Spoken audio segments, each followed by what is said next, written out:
Ćao društvo, dobrodošli u novom videu. U ovom videu ću pričati 22 činjenice o Jo. Pa krenemo. Jo je drugi najjači član New Akatsuki-a. Jo može aktivirati Rinnegan koji traje 2 sata. Baš kao njena majka, Jo može aktivirati krila, ali jedna od papira već anđeoske krila. Ona je drugo dete od Conana i Pain i ne znam zašto mi je ova slika crna. Jo je rođena 2. augusta. Jo na japanskom znači kraljica. Ona ima moć da pjevanjem hipnotiše ljude. Jo ima nadimak anđeo haosa.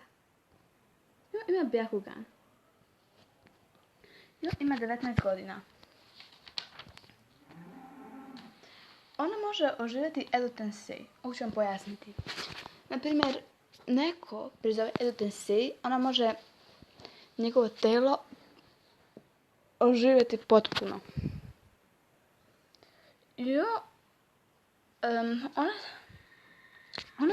Jo se može transformirati u demona.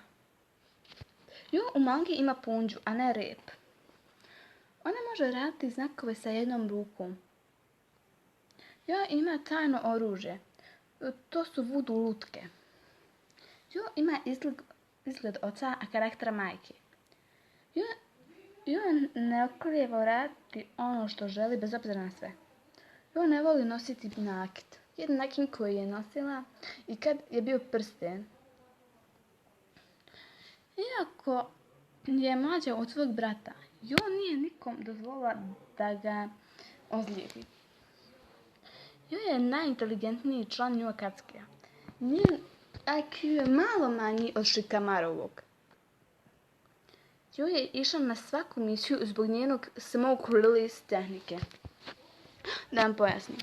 Kada god bi neko išao na neku misiju, Jo bi išla s tim parom. Zato što ako misija krene po zlu, ona može iskoristiti svoju posebnu tehniku smoke release i napraviti veliki oblak dima koji će prekriti sve njihove tragove.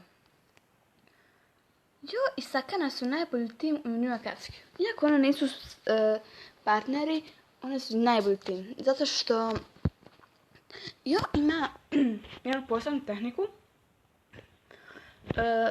vodenog stila koja može, ona napravi vir i kapljice od vira idu svuda okolo. A Sakana može kontrolisati vodu i namjestiti da ode na tačnog člana, na tačnu osobu koju ona žele zaštititi. I ta kapljica vode se pretvori u veliki vodeni štit koji je neprobojan. To je bilo to do videa, vidimo se sljedećem, bok! I da, molim vas ostavite like, šerujte video, pretplatite se na kanal i komentaršači koje dijete kad član želite sljedeće da vidite. I da, jako sam se potrudila naći slike i naći ovi 22 činjenice.